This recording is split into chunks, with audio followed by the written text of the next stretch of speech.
একদিকে আইন হাসিনাকে সুদলিং পং করে দিল, আর একদিকে জনগণের প্যারা। দুই প্যারা মিলিত হয়ে এখন আমাকে হস্তান্তর করতে চাচ্ছে সরকার পদবি স্বয়ং হাসিনা। তাই নাকি কাউয়া কাদের? ও হো হো হো হো, তোমার জন্যই তো অপেক্ষা করতেছিলাম। তা কবে তুমি আসবা? তোমাকে দায়িত্বটা হাতের মধ্যে তুলে দিতাম। কবে কবে কবে আসতেছো কাউয়া কাদের? তোমাদের কি মাথায় সিট? হ্যাঁ, আমাকে বোকা পাইছো? হাসিনার মতো শেষ বয়সে এসে আমি তোমাদের বলি হতে চাই না, তাই ওই প্ল্যান ক্যান্সেল। হাসিনা তো পুক্কি মারা দেবে। যতই হোক নেত্রী আপনাকে বলেছে যে আপনাকে প্রধানমন্ত্রীর পদ দিয়ে দেবে, তাহলে সেটা আপনি হাসি মুখে নেন। আর আমরা তো রাজি। আসেন আসেন, জলদি আসেন। শাহজালাল সেই বিমানবন্দরে 18 কোটি ফুলের মালা নিয়ে দাঁড়িয়ে থাকবো আপনার জন্য। যখনই আমি বিমান থেকে নামবো তখনই আমাকে সুদলিং পং করে দেব। হয় আইন আমাকে সুদলিং পং করবে, নলে জনগণ। আমার নিস্তার নাই, তাই আমি দেশে কখনোই যাওয়ার কথা ভাববো না। আওয়ামী লীগের নেতাঘেতারা বর্তমানে এত ভীতু হইছে, ইঁদুর এখন গর্ত খুঁজে পায় লুকানোর জন্য, কিন্তু আওয়ামী লীগের নেতাঘেতারা এখন গর্তটাও খুঁজে পাচ্ছে না। কি যে মজা লাগতেছে। সিস্টেমে আমাদের নেত্রীকে দিল একটা অজোড়া বাস।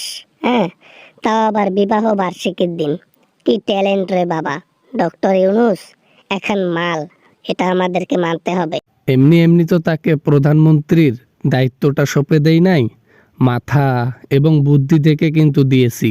দেশ চালার মতো ক্ষমতা রয়েছে তার, এই জন্য কিন্তু তাকে ক্ষমতা দিয়েছি। তোমরা জনগণ অনেক প্রতারক। তোমরা জনগণ এত যে খারাপ কি আর বলি। তোমাদের জন্য আমরা কি না করলাম, অথচ আমাদেরকে লাথি দিয়ে একজনকে সৌদি আরবে, একজনকে দিল্লিতে পাঠাই দিলা। অপকর্মের সাজা এরকমই হয়। এই সাজাটা তাও কম হয়েছে। তোমাদেরকে ধরতে পারি নাই, এটা আমাদের ব্যর্থতা। ধরতে পারলে আরো ভালো হইতো। দেশের মাটিতে তোমাদের বিচার হইতো। ও হো হো। বাপরে বাপ, কি একটা সাংঘাতিক ব্যাপার!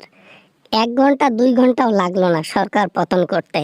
জনগণের এত পাওয়ার হইল, 17 বছরেও জনগণের এরকম রূপ আমি দেখিনি। সহ্যের বাঁধ ভেঙে গিয়েছিল। মানুষ আর কত সহ্য করবে? সহ্য করার বাঁধ ভেঙে মুচড়ে সবকিছু ধ্বংস হয়ে গেছে। সহ্য করার মতো ক্ষমতা আর ছিল না। কত সহ্য করবে আর জনগণ? কত সহ্য করবে আমাদের বাপদাদারা? বাপদাদার আমলে অনেক অত্যাচার করছো, কিন্তু তাদের ছেলের আমলে 1 মিনিটও টিকতে পারলা না। ঠিক তো পারবো কেমনে? টেকার অপশন আছে? যে সরকার পাইছি, এ সরকার হইলো জাতে মাতাল তালে ঠিক ইয়ার করার। ভাং খেয়ে মাঠে নামছিল মনে হয়, এজন্য তোমাদের সাথে এমন করছে। অপরাধ যখন করেছে শাস্তি তাকে পেতেই হবে। সাথে আপনাদেরকে কয়েকটাকে ধরা হয়েছে, আরো কয়েকটা বাকি আছে। শাস্তি বাংলার মাটিতেই হবে। জনগণই দেখবে, জনগণই দেবে। বাবা না মানে, যদিও ভাবতাম বাংলাদেশে যাব, জিন্দিগিতে জিন্দিগিতে আর কোনোদিনও বাংলাদেশে আমি যাব না, যেতে চাই না। ওই কালকুটুরিতে গেলে আর ফিরতে পারবো না রে বাবা। ওহে আওয়ামী লীগ, এই ভয়টা মনের মধ্যে সারা জীবন গেঁথে রাখো। মনে থাকে যেন যে জনগণের সাথে কি করছো আর তোমাদেরকে জনগণ কি করছে। That's it.